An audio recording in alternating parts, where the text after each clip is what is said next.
آپ کے کاروبار اور رزق کو باندھ دیتے ہیں۔ کیا آپ کو محسوس ہوتا ہے کہ گاہک دکان پہ آتا ہے لیکن سودا نہیں کرتا؟ کیا آپ کو ایسا لگتا ہے کہ ترقی کا موقع بالکل قریب تھا لیکن آخری لمحے میں سب کچھ ختم ہو گیا؟ یہ وہ علامات ہیں جو بتاتی ہیں کہ آپ کے رزق کے راستے میں رکاوٹیں کھڑی کی گئی ہیں۔ 29 رجب یہ پیر کا دن ان تمام رکاوٹوں کو پاش کرنے کا دن ہے۔ پیر کا دن خود حضور صلی اللہ علیہ وآلہ وسلم کا دن ہے۔ آپ صلی اللہ علیہ وآلہ وسلم اسی دن روزہ رکھتے تھے اور فرماتے تھے کہ اس دن اعمال اللہ کے حضور پیش کیے جاتے ہیں۔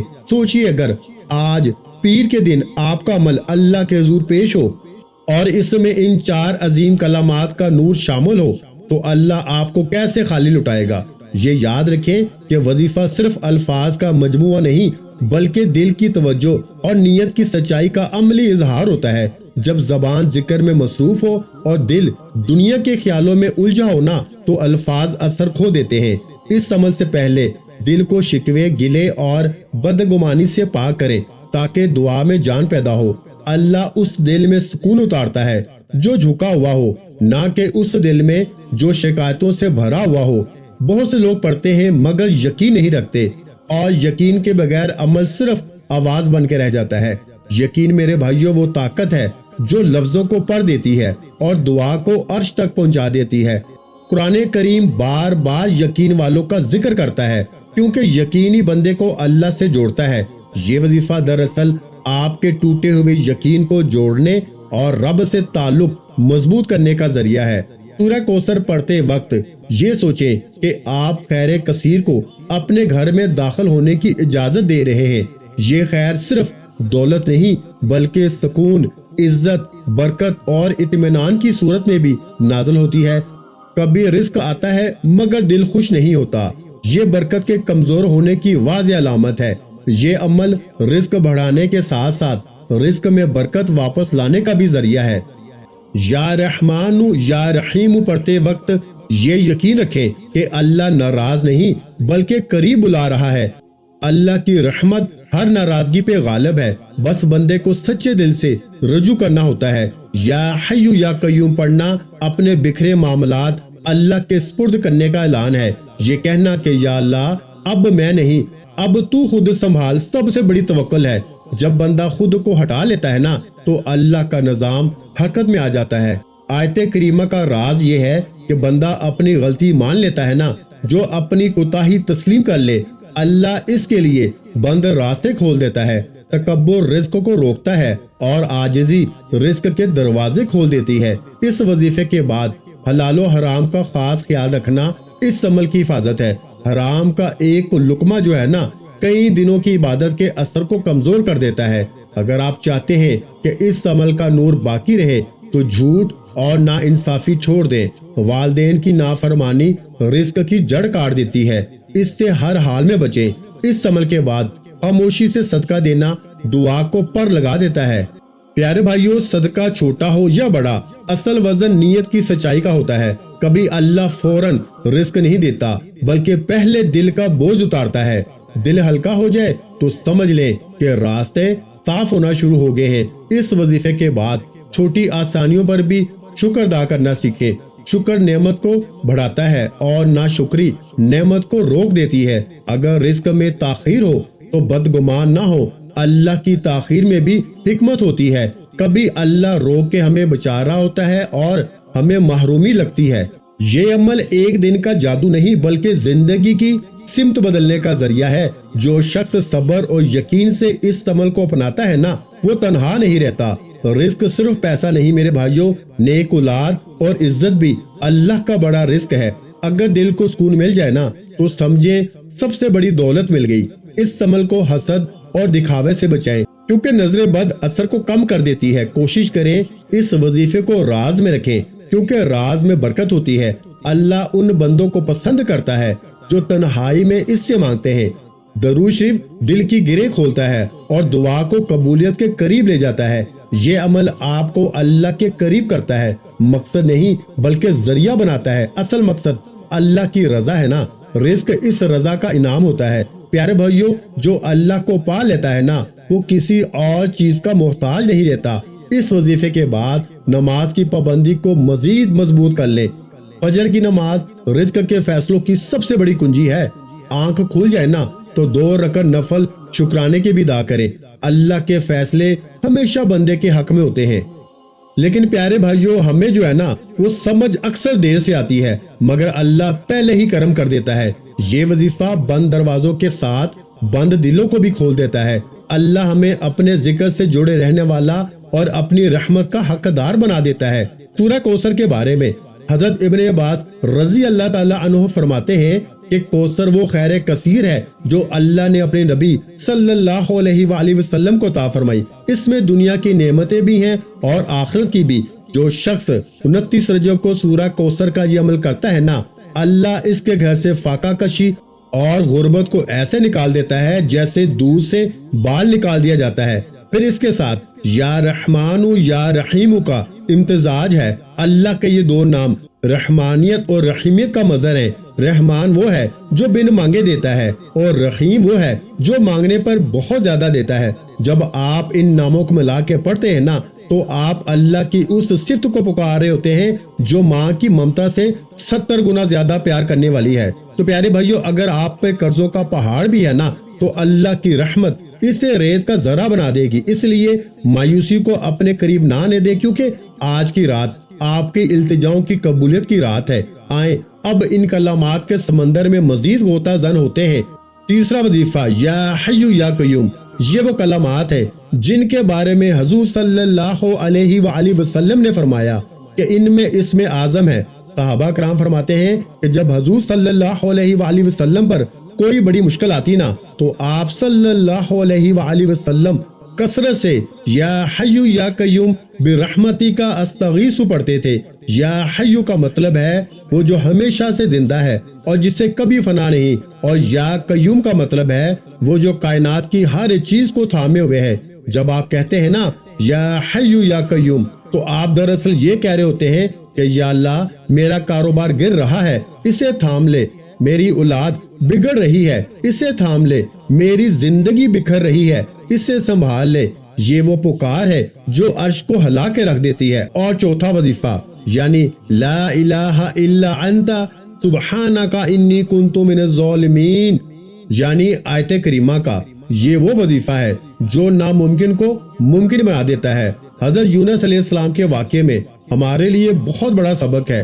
وہ مچھلی کے پیٹ میں تھے جہاں نہ آکسیجن تھی، نہ روشنی، نہ کوئی دوسرا انسان۔ موت سامنے کھڑی تھی، لیکن انہوں نے کیا کیا؟ انہوں نے اللہ کی توحید بیان کی، اس کی پاکی بیان کی اور اپنی غلطی کا اعتراف کیا۔ اللہ کو یہ اتنی پسند آئی نا کہ اللہ نے مچھلی کو حکم دیا کہ میرے بندے کو بحفاظت ساحل پہ چھوڑ دو۔ میرے بہن بھائیوں، اگر آپ کا رزق مچھلی کے پیٹ کی طرح کہیں پھنس گیا ہے نا، اگر آپ کے حالات سمندر کی لہروں کی طرح بے قابو ہیں، تو یہ آیت کریمہ وہ چابی ہے جو ہر قفل کو کھول دے گی۔ اس وظیفے میں ان چاروں کلمات کو ایک خاص تعداد میں یکجا کرنے کا مقصد یہ ہے کہ آپ کی دعا میں وہ طاقت پیدا ہو جائے جو تمام رکاوٹوں کو عبور کر کے نا سیدھی اللہ کے حضور پہنچے۔ اب میں آپ کو وہ تعداد اور طریقہ بتانے جا رہا ہوں، بس اپنی پوری توجہ میری باتوں پہ مرکوز کر لیں، کیونکہ اگر یہاں سے آپ نے کچھ مس کر دیا نا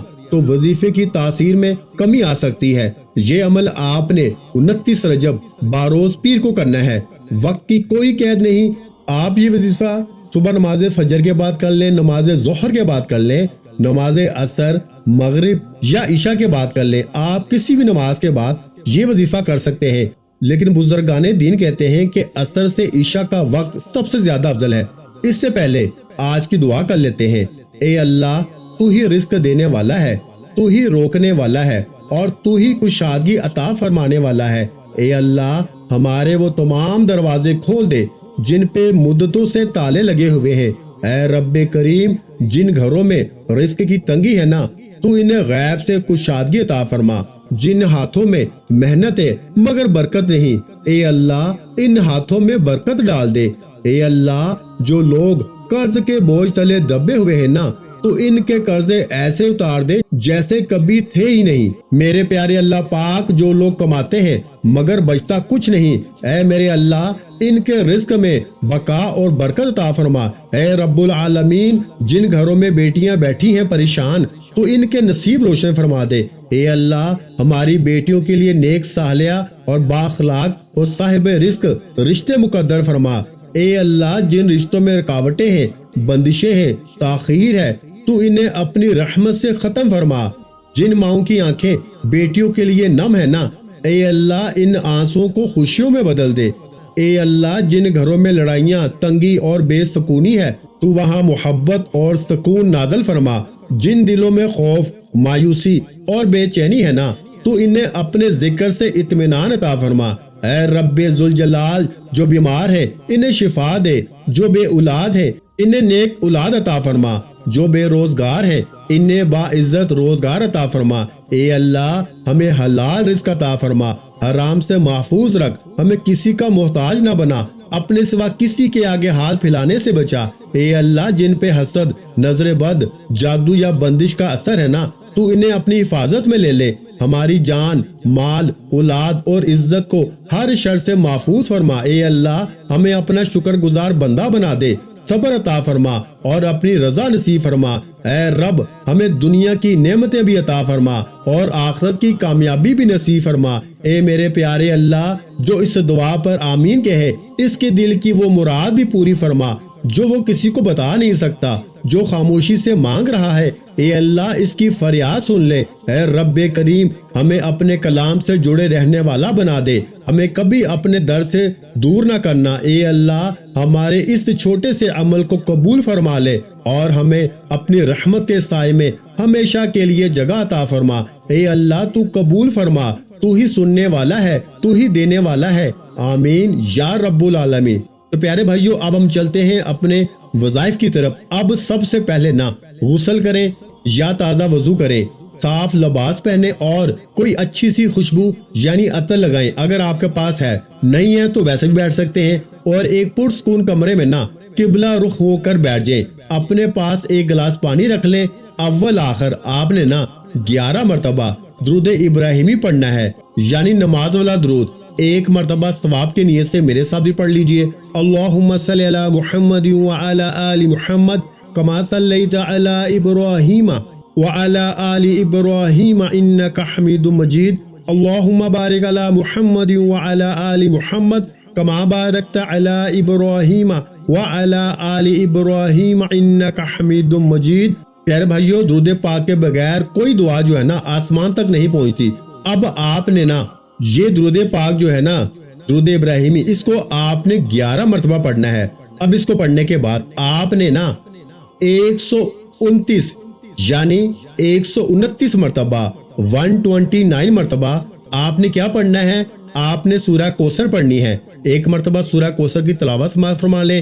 بسم اللہ الرحمن الرحیم، اِنَّا أَعْطَيْنَاكَ الْكَوْثَرَ فَصَلِّ لِرَبِّكَ وَانْحَرْ إِنَّ شَانِئَكَ هُوَ الْأَبْتَرُ۔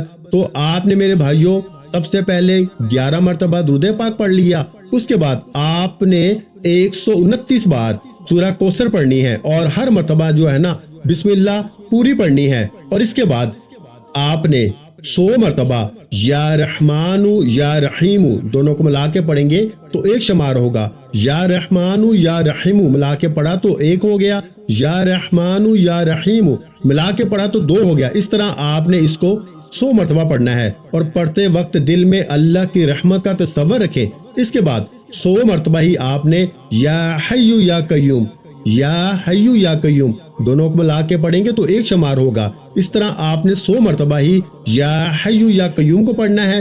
جب آپ یا حی یا قیوم پڑھیں نا تو یہ تصور کریں کہ اللہ آپ کے تمام بگڑے ہوئے کام بنا رہا ہے، اور آخر میں 11 مرتبہ آپ نے جو ہے نا آیت کریمہ پڑھنی ہے۔ کون سی آیت کریمہ؟ لا الہ الا انت سبحانک انی کنت من الظالمین، لا الہ الا انت سبحانک انی کنت من الظالمین۔ 11 مرتبہ یہ پڑھیں، اور پڑھتے ہوئے اپنے گناہوں پہ ندامت محسوس کریں اور اللہ سے معافی مانگیں۔ جب یہ تسبیحات مکمل ہو جائے نا تو دوبارہ 11 مرتبہ درود ابراہیمی پڑھیں۔ اب اس پانی پہ دم کریں اور وہ پانی خود بھی پی لیں اور گھر کے تمام افراد کو بھی پلائیں۔ اگر ہو سکے تو اس پانی کے چند قطرے نہ گھر کے کونے میں بیت الخلاء کے علاوہ چھڑک دیں۔ اب اپنے ہاتھ اٹھائیں اور اللہ کے سامنے اپنی جھولی پھیلا دیں۔ اپنی زبان میں عاجزی کے ساتھ اللہ سے اپنے رزق کی تنگی کا ذکر کریں۔ اللہ سے کہیں کہ یا اللہ، میں تیرے ان پاک کلمات کا واسطہ دے کر تجھ سے سوال کرتا ہوں، میرے گھر کے حالات بدل دے، مجھے غیب سے رزق عطا کر اور تمام حاسدین کی نظروں سے مجھے محفوظ رکھ۔ یقین جانیے پیر کا دن گزرنے سے پہلے آپ کو اپنے دل میں وہ سکون اور اطمینان ملے گا نا، جو اس بات کی علامت ہوگی کہ آپ کی دعا قبول ہو چکی ہے۔ یہ ہزاروں الفاظ کا جامع پیغام آپ کے لیے ایک انمول خزانہ ہے۔ اسے صرف اپنے تک محدود نہ رکھیں بلکہ دوسروں کے ساتھ بھی شیئر کریں تاکہ یہ آپ کے لیے صدقہ جاریہ بن جائے۔ اللہ پاک ہم سب کا حامی و ناصر ہو۔ ویڈیو اچھی لگی ہو تو ویڈیو کو لائک کرنا مت بھولیں، اور اگر اس چینل پر آپ پہلی مرتبہ آئے ہیں نا تو ہمارے چینل اسلامک وظائف پیڈیا کو سبسکرائب کر لیں، کیونکہ یہاں پہ ایسے بہت سے روحانی وظائف، روحانی اعمال آپ کے حوالے ڈیلی بیسس پہ کرتا رہوں گا انشاءاللہ۔ اپنا بہت سا خیال رکھیے گا، مجھے اپنی دعاؤں میں یاد رکھیے گا۔ ملتے ہیں انشاءاللہ العزیز ایک اور نئے روحانی وظیفے کے ساتھ۔ اس وقت تک کے لیے خدا حافظ۔ السلام علیکم ورحمۃ اللہ وبرکاتہ۔ جزاک اللہ۔